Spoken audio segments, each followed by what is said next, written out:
All right, so this house was built in 1858 Yep, for the Haywards. that's right. The Haywards had this house built. Yeah. Okay. And we have two descendants that are here who are Macklemores, who were was one of the original enslaved families here That's on right. the site. Yeah, from the 1700s. From 1700. Yeah. So y'all folks been We around have for a while. record. We have Yeah, record that's of one good. of them being born over here in 1857. Okay. So we know they were here before the Haywards bought this place and sure. moved the slaves from the Low Country here. So they were here originally. So their family could have been here in the 1700s. See? Wow. Yeah. So this is a special family here. Yeah. Most Them definitely. and Henry Anderson. Now that's the two that we know For sure. that were here for sure. Was Okay. Henry Anderson and Ebenezer McLemore. Okay. Yeah. And they're planning a McLemore gathering here in next month. Okay. In June. That's June what you were telling me about. 14th. Family reunion. Yes, meet and greet. Meet and greet. No family reunion, meet and greet? No. Meet and greet because we just learning. Oh, okay. They've never had. This is gonna be. Oh, this is your time first. they Oh, bring okay. them all Oh, together. beautiful. Okay. Yeah, see, we with the help of these ladies and others, and Titus especially, doing all this research, we're finding out more and more how more people in the community are connected, not just this community, Richland County in central South Across Carolina, the country. are connected to Goodwill. Yeah. Yeah, you can, and it's fascinating what they found and what Titus has found and others Yeah. that just bring everybody together here. Now this is a mortar and pestle. This was Oh, yeah. something that we use. You've seen those, yeah. Yep. Now this is, I'll have to say, not because we own it, but I think this is the best one that I've been to the Rice Museum and I saw that too down in Georgetown. Yeah, in Georgetown. Yeah. And they don't, and I love the people at the Rice Museum. They know me, and if they find something that they think I'm interested in, they'll call me. Right. But I always give them a hard time. I say I got a better mortar and pestle than y'all got. And so, have you ever met the lady down there, Loretta, that gives the tour? Yes, I have. Oh, is she wonderful? Yeah, she is. She is And she's absolutely- very strict about no cameras. Oh yeah. Oh, yeah. man. Have y'all been? Georgetown. Georgetown. Yeah, no pictures. I tell you that. I followed those rules because she was tough on it. Loretta has got kind of an accent. Yeah. And she is so good at telling a story. And we have got to be just really good friends. And she had her art there, and we were talking about it a couple of months ago now. And so she is so good. And she told me she would come up here sometime when we were going to have a big event. And she is good. Yeah, she she's is good. really good. Yeah. All right, She let's is. go in here. Now, all this furniture and everything in here would date back to at least 1860. Okay. Okay, let's come on in here.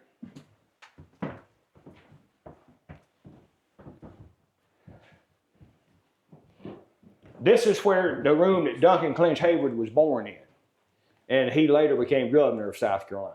Okay. And that was his granddaddy, who was General Duncan L. Clinch from Clinch County, Georgia. And he was a general in the War of 1812. And that's his granddaddy. We keep it covered to kind of keep it, I reckon we should uncover it, but we hadn't anyway. But that was his granddaddy, was General Duncan L. Clinch. And they owned a plantation, several plantations in Georgia, and so did the Haywards. And now this was not originally here, okay? Mm-hmm. I found this, and this was significant, especially with the Haywards. Mm-hmm. If mom could lie in the bed and rock the baby with her hand, most of them were like that one in there. They rocked them with their foot. Yeah. If they could lay in your bed and rock the baby, that was a sign of money. Yeah. And so you see, that was a sign that they had money. Do you feel that, and I know that they had other plantations, but normally when people think of the South and think of plantations, especially this large, they think that there's this huge, huge mansion. Yeah. Right. And this was a pretty modest sized Yeah. house, if you Yeah. ask me, based on Yeah. other Oh, places that yeah, I've been yeah. in Louisiana Yeah. and Georgia and places like that, and South Carolina as well. Why this small of a home? Well, this was what they built to just stay in temporary. Okay. This was a Okay. temporary home. This was a temporary home. See, when they came here, they put that turbine on. They brought a sawmill. Mm-hmm. So they were steady building cabins to house the enslaved. And so they didn't have the time to build this grand mansion because they knew that they had to bring. So they built this to stay in temporary. That's what I was talking about when they went down and saw the Kensington Plantation house. Said that, yeah. And they said it was nice, but it wasn't nice enough for them. Okay. And so they had grander plans. They were millionaires back then. Yeah. Not today, but back then. And the war came, and before they could build. Yeah. And the war ended, and the war came and stopped the plan and build a big house. Did they financially? Did they fall on hard times afterwards? The Haywards had put so much money, their money, behind the Confederate effort, and then after the Civil War and the slaves were freed, that was their greatest asset. Of course. Yeah. And so they were. I won't say they were broke, but they were not like they were now. My ancestors. Let me tell you about my ancestors. My ancestors were never financially able enough to own a slave. That's really not true. My ancestors, and then we can prove this all the way back to Germany, they didn't believe in slavery, and they never owned a slave. And so it was just something that, and living with my grandfather, I grew up with more black people than I did white people. My granddaddy operated a sawmill, and we had a farm too. And I played with JC and Rufus and Wiley, and they lived on our place there, on my granddaddy's place, and and me and my brother and cousin, that's who we played with every day. Sure. So and my granddaddy, when he worked at those African Americans at the sawmill, I can name all of them. Rob Stevenson, Eddie Dye Sr. and Eddie Dye Jr. It was not only the daddy, but the son too would work there. Yeah. So some of them, when my granddaddy retired, the older ones, they retired too. They were all 65 or 70. But they, I could name them all: Press Collins and Junior Collins, Eddie, Rob Dye and Junior Dye. I just go on and on. Yeah. I know them all. I can tell you, when my great-grandfather, Handy Shepherd, got freed, he got $6. How much? It's written in the ledger book. I looked it up in the Freedmen's Bureau thing. Yeah. Says Handy, not last. And Handy issued $6. I went down the page. The most everybody got was $6. Some of them got $5, but he got $6. $6. Yeah. $6. Yeah. In fact, I got that. I can show you that ledger page. Yeah.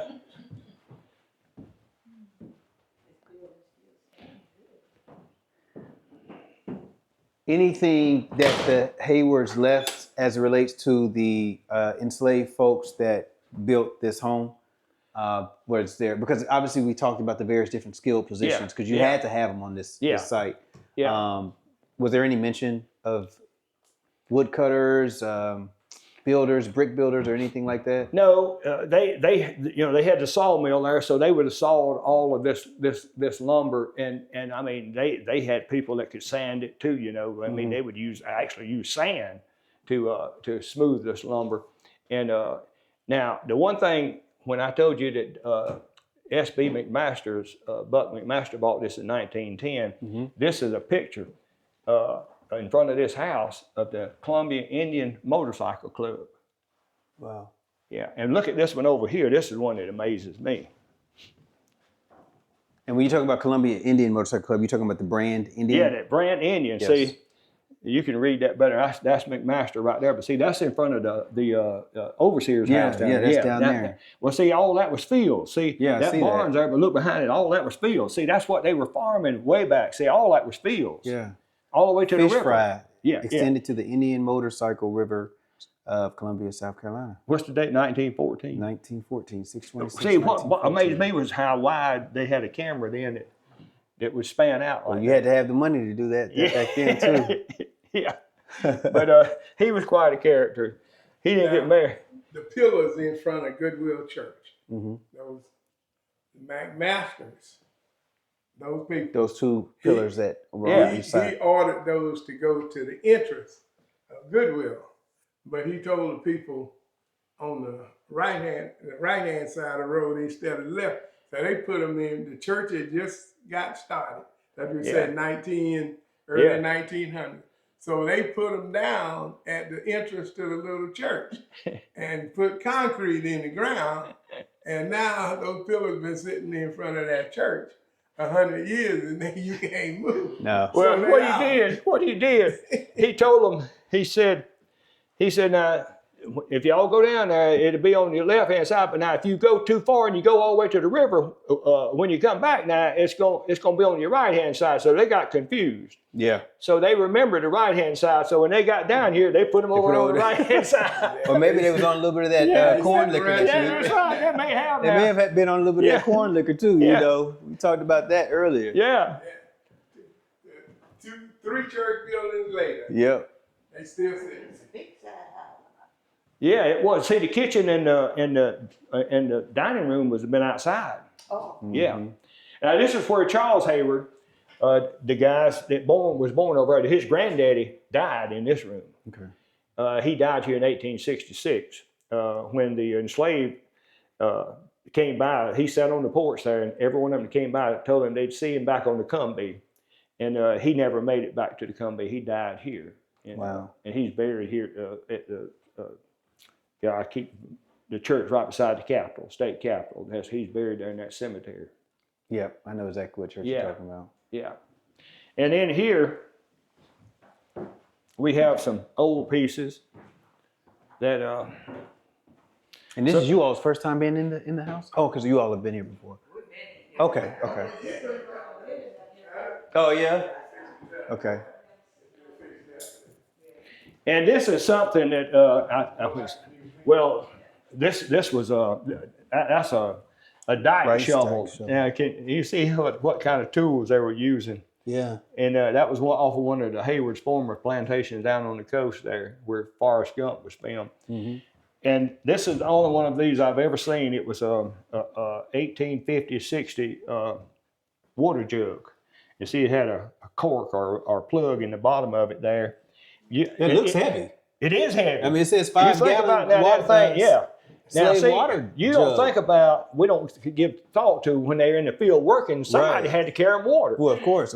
They had somebody to do that. So he put that on his shoulder and carried water to all of them. See, now, at the slave market in Charleston, see, there were black markets, you know. Oh, yeah, everywhere. But the authentic, they would weigh them.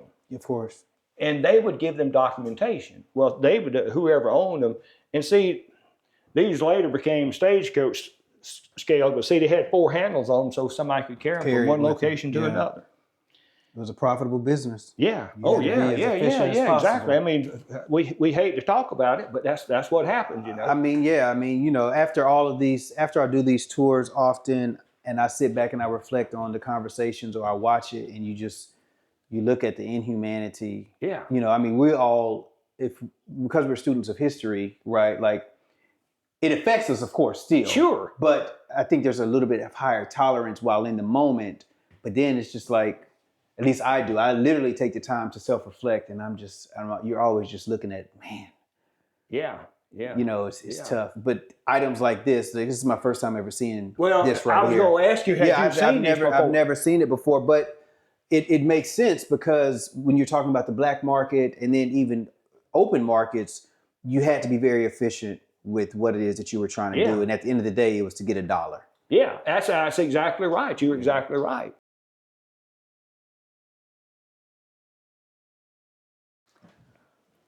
Next stop is to the quarters. Is that where we're going next? Or is that's there where another? we headed. Is there We're another? headed. Okay. And that's a drive, right? We can walk there. Okay. You can see them right there. Oh, okay. Yeah. So can I ask y'all, when y'all first found out about the site, were you younger, or is this all Well, we lived somewhat? out on the front part of this They grew plantation. up here. Okay, so you grew up here Yeah, we were on knowing the that front, all but we this. didn't know all this was going on back here. Oh, okay, okay. Yeah, see, they grew up. It was a house here, a slave dwelling, and if I had it to do over, I would have salvaged it somehow. It was falling in on both ends. Mm-hmm. But once we got in there and I could see what was inside, it was a double cabin. Yeah. It had a fireplace open to one side and then- a fireplace open to the other side, and they lived in that. Oh, y'all lived in Yeah, that. they lived there. Oh, wow. Did y'all know it was a slave dwelling at the time? No. It was their house. It was just their house. Where they lived. But so was there an outhouse? Yeah. Okay. Uh-huh. Okay. Yeah. We had all of the type stuff that you would have. We had like all of the farm stuff. We had the cows, we had the pigs, we had the chickens. We had everything self-sufficient. Yeah. Now we did have lights Yeah, over we there. had like, Mhm. like It wasn't you like know, we like- had little cameras. the camels was there at I'm first. 73 years old. But listen, Huh? these ladies can see now. Yeah, now we talking about, it, but they live in it. Oh, yeah, yeah. Yeah, they live in it. See, they Yeah. lived here, Yeah. and later on, it was. Did Johnny Presley live there after y'all? He did before we got Before y'all We did. were the Yeah. last one living. Y'all were the last ones live there. Now we're going to the. The other lady at the church, she lived there before y'all. Miss Presley.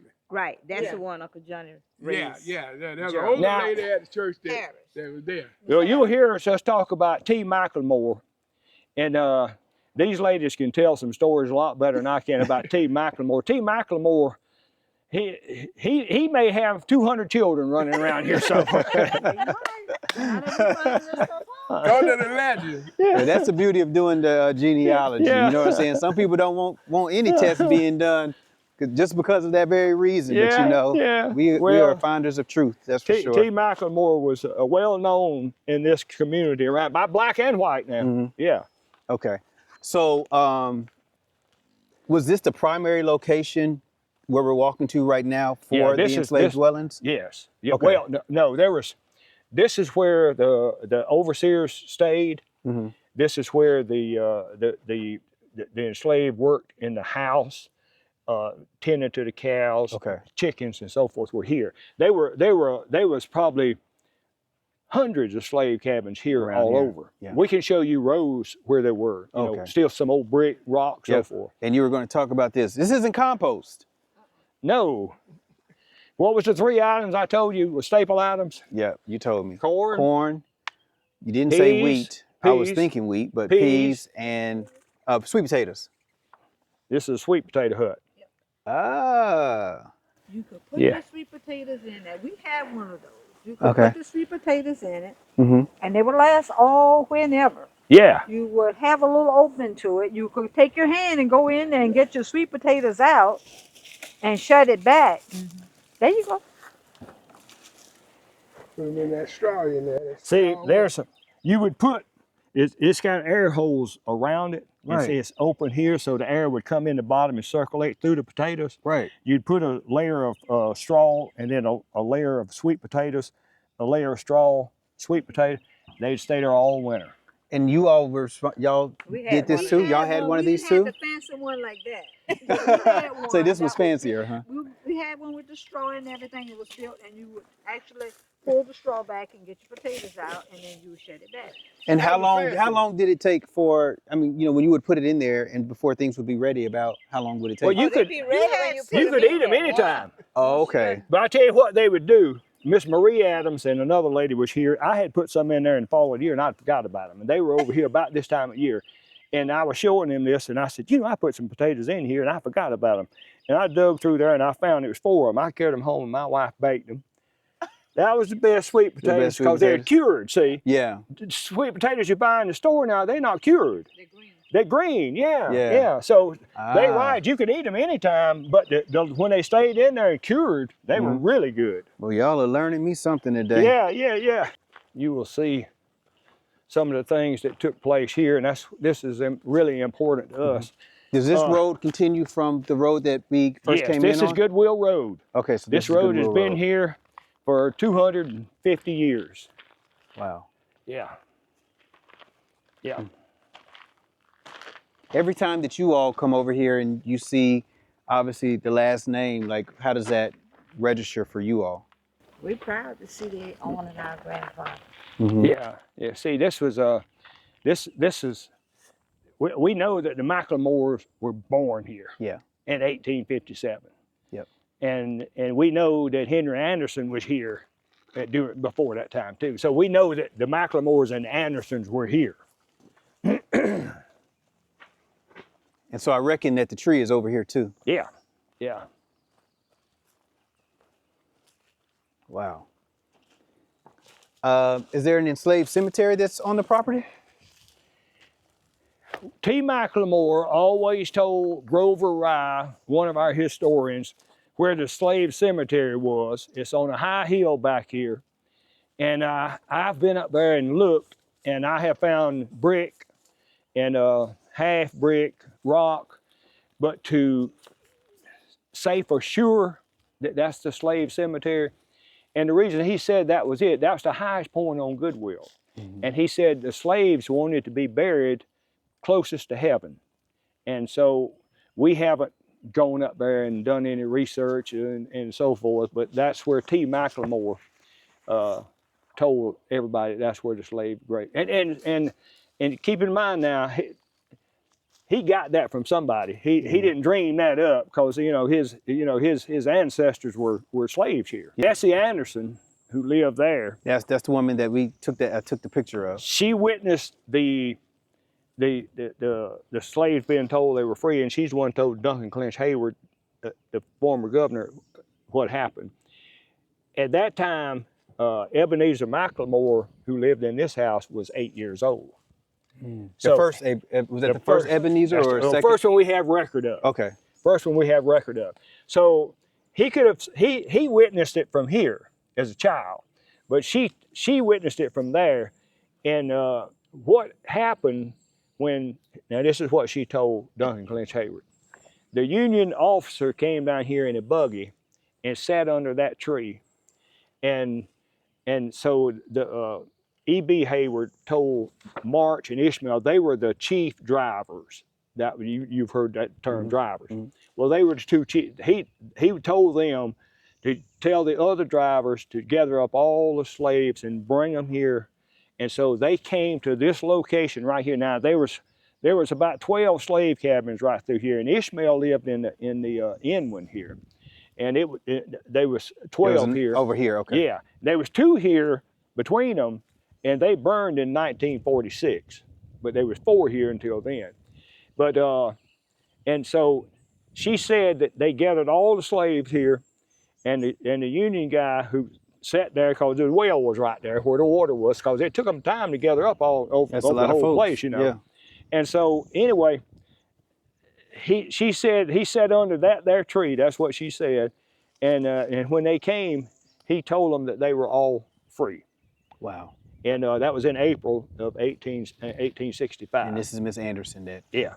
And then so that day, he asked her, said, well, what did they do? And said that they just kind of milled around and didn't do nothing kind of.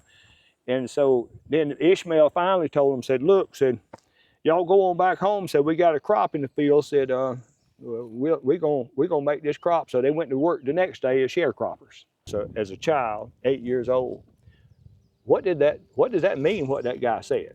Yeah, I mean, you think about it, you know, we as adults, just what you talked about, but then can you imagine what he was asking his parents? What does that mean? Are we gonna have to move? Yeah. Because he'd been here all his life. Okay, now these ladies have never seen this. Every time we come out here, something Part of these rock came from under these houses. They had replaced it with brick, but part of these rock came from under these houses, and part of them came from under the house that they lived in. Oh, wow. So see, and here's the significance of that. When the Haywards came here, they were using brick. They had their own brickyard. So if the cabin had rock under it, it was here prior to the Haywards coming here. Okay. So that house was you all there lived in. prior to the Haywards coming here. So yeah, so that house was older. Now these had the rock under it, and they had replaced it with brick, but they still had some of the rock under it from where it was originally was there. But that's what these came from, under these and under that house out there. Oh, okay. Yeah. All right, so can we go inside the Sure. cabin? Sure we can. So it's been identified, of course, this being the McLemore House, 1850. Now it could have been a lot earlier. Now, we just know they were here in 1850, right. because they had children. Okay. So we're about to enter the McLemore cabin, and this is for termites. Ask me how I know, because I had some termites in my house. So I got those all around it now. I tell people That's a termite. Yeah, termites. we protect all of this. We protect everything here. Try to anyway, best we can. Well, they are. We used to go up underneath. Yeah, Doodlebug, your house is on fire. Things would come out. Yeah, have you ever done that? What's that? Doodlebug. We You never done that? What's that? used to crawl up under the Doodlebug, side wait of a the minute, house. wait a minute. Let's show him.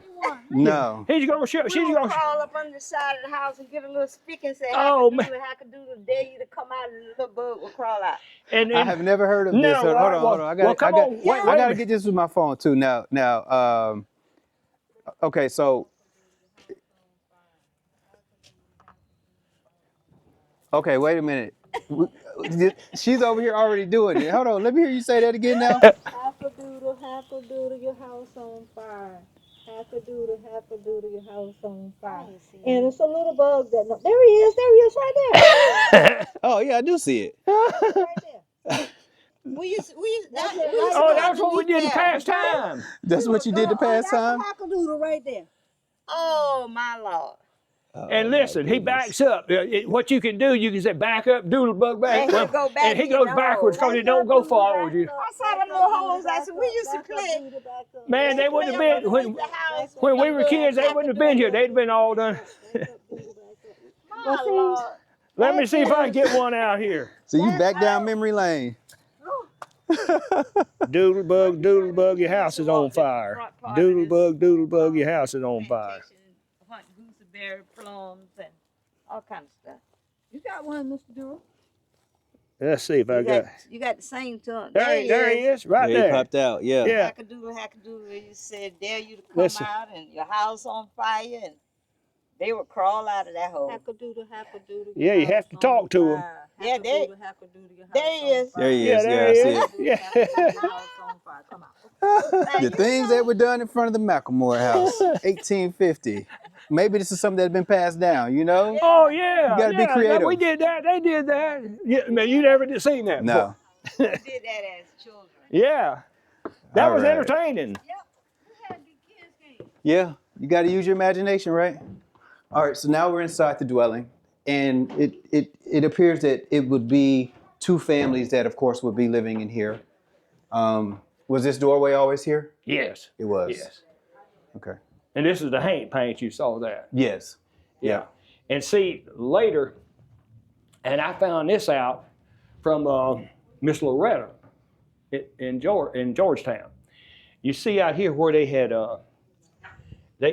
put this whitewash on here, and you see some of the peeling off there. It's newspaper. This was done later, and what she says that what happened was that when the Hank would come in the house, they were attracted to that newspaper. And so they would read the newspaper, and it would take them all night to read the newspaper, and the next day they didn't realize that it had light, and light killed them. Oh. That's her story. Okay. Now, when you go back down there, you ask Miss I'm gonna ask Loretta her. about that. Yeah. Yeah. Is there any documentation to identify how many people lived in these cabins? Well, some of the, if you do research and you have that it just depended on how crowded they were. The advantage that the Haywards had here was they had a sawmill, and they could build slave Pretty quickly. houses pretty quick, Yeah. like this. Now, I've read where some of them, there'd be two families living, and this would be 15 or 20 children. Yes. You know? Yeah. Yeah. And But and then they had by the time they got here, they had built a brickyard down here. We have the Do brickyard, everything for that, yeah. yeah. And so they were making their own brick here, Man. and so this was truly self-sufficient. Now they had an operation going on. All right. So we're at the Anderson House as well as the Freedom Tree. Hold on, y'all. What I do with my glasses? Oh, they're in my pocket. That's one of the things that we. It may have been on my face, and I may have asked that same question. I'm just telling you right now. All right, talk to us. We're in the well. We're at the well, as well as the Freedom Tree. April 1865, over 2,000 enslaved humans free. Obviously, people have the conversation about witness trees, and some people may not necessarily have the evidence of it. But when we talk about this specific witness tree, we have oral evidence via Miss Anderson that was living here. How important is it that this tree is here to tell the story of this Goodwill Plantation? Well, when we may let these ladies, because their great granddaddy was standing there somewhere, but for her to stand here in front of this house and tell in 1928 and tell Duncan Clinch Hayward that tree right there, that's the way she described it. That there tree is where the Union soldier in the buggy sat while Ishmael and March and the other drivers gathered up all the slaves. So that's real significant to us. That's why when it gets dry in the summertime, I pull a hose over here to water this tree. Yeah. Yeah, I got enough hose to come from the pump over there all the way over here, and it gets dry, I water this tree. Yeah. That's why it's important to us, Yeah. What about for you all as descendants? Well, it was exciting to see that the tree is still standing after all these many years. So Yeah. it's touching. Yeah. Yeah, that tree, I mean, it's got limbs broke off of it, probably from Hugo and ice storms, but it's still hanging on. And like I say, it's somebody asked me the other day, a group we had out here, had I collected any nuts off of it? I said, no, but I will this year if it has some. Yeah. Because if something happens to it, we'll plant one of its descendants. There you go. Yeah. It's a testament of resiliency, that's Yeah. for sure. All right, so now the Anderson House. Were they all designed pretty much the exact same way? Close. Now, like I say, the one that they lived in was a double. Double. It was kind of twice this big, and it had the fireplace in the center, so it opened into both sections of the house. Okay. It had a double-sided fireplace. Yeah, Okay. One side was like the front room area and the other that's side right. was for the bedroom and the kitchen. Yeah, it's set up pretty much the exact same way, Yeah. except there's an additional wall partition that's right here. Here, yeah. And so perhaps maybe more families could be here because of just that one simple Yeah. adage. And you see how they had used the whitewash. Now, like right here, when we came here in 1994, Hurricane Hugo had these trees were overgrown with vines. There were trees on top of them from the hurricane in 1989, when Hurricane Hugo hit. So this cabin here, had some damage, and so what we did, we took the boards off of the other house that they lived in, Okay. and we repaired this one with those that. boards. Yeah. Okay. Yeah. This wall right here, for instance. Some Did of these they boards know- came off of they that knew house. that? Yeah. Okay. Well, I don't know whether they knew that or not. Yeah. Did y'all Did y'all know that? When we came here and we took that house down out there that y'all lived in, we used some of the boards to repair this one.